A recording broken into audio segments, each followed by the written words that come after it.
மரியாளுக்கும் எந்த தொடர்பும் இல்லாதிருந்தது. தேவாதி தேவன் தம்முடைய ஒரே குமாரனாகிய இயேசு கிறிஸ்துவை இந்த உலகத்திற்கு அனுப்ப சித்தமானார். இஸ்ரவேல் தேசத்திலே நாசரேத் என்னும் ஊரில் கன்னி மரியாள் என்னும் பெயர் கொண்ட ஒரு ஸ்திரீ இருந்தால், மரியாளுக்கும் யோசேப்புக்கும் திருமணம் நிச்சயிக்கப்பட்டிருந்தது. ஒரு நாள் மரியாள் நித்திரை பண்ணி கொண்டிருக்கையில் தேவதூதன்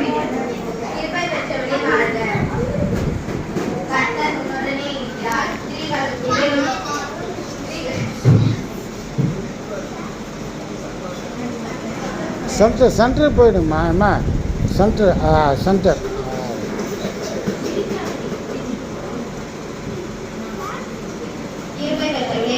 கர்த்தர் உடனே இருக்கிறார், ஸ்திரீகளுக்குள்ளே நீ ஆசீர்வதிக்கப்பட்டவள். மரியாதை பயப்படாதே, நீ தேவனிடத்தில் கிருபை பெற்றார்.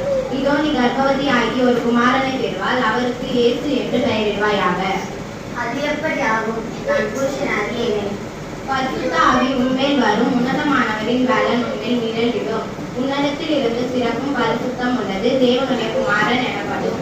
இதோ நான் ஆண்டவருக்கு அருமை, அப்படி ஆகும். யோசேப்பு மரியாளுக்கும் யோசேப்புக்கும் நிச்சயிக்கப்பட்டிருக்கிறது. யோசேப்பு சுண்ணமை பண்ணி கொண்டிருக்கிறார். அது எப்படி ஆகும்? மரியாதை நம்ம எப்படி தள்ளிவிட்டது? அந்த இரவு சொப்பனத்தில் தேவதூதன் தோன்றி,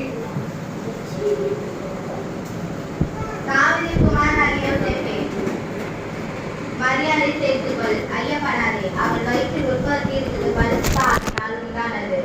அவள் ஒரு குமாரனை பெறுவாள், அவருக்கு இயேசு என்று பெயரிடுவாயாக. ஏனெனில் அவர் தமது பாவங்களை நீக்கி அவர்களை ரட்சிப்பார்.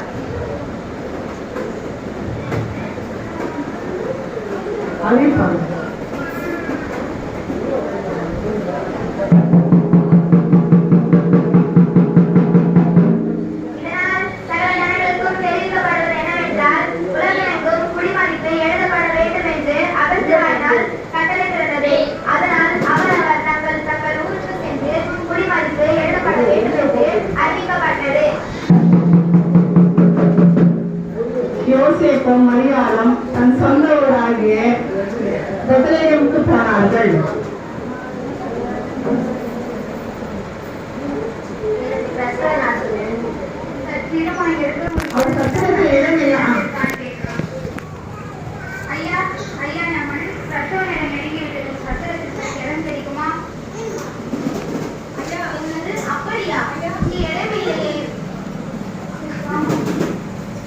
வின்சென்ட் மரியாள் பிரசவமான நதியில் இருக்கிறதால குழந்தை பெற்றெடுக்க முடியாம மாட்டு பொருட்களில் வந்திருக்கிறார்.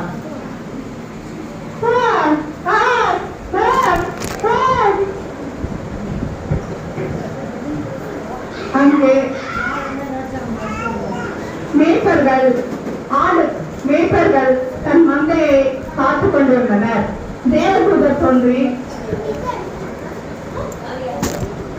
பயப்படாதிருங்கள், இன்று எல்லா ஜனத்திற்கும் மிகுந்த சந்தேகம் உண்டாகும் ரட்சியத்தை கூற வந்துள்ளேன். இன்று கிறிஸ்து என்னும் ரட்சகர் தாவீதின் ஊரிலே பிறந்துள்ளார். பிள்ளைகளை சுமைகளாலே சுற்றி முன்னணியிலே கிடைத்திருக்க காண்பீர்கள். இதுவே உங்களுக்கு அடையாளம்.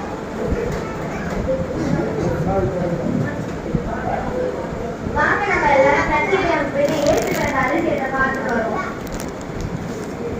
அவர்கள் தீவிரமாய் பிள்ளையையும் யோசேப்பையும் முன்னே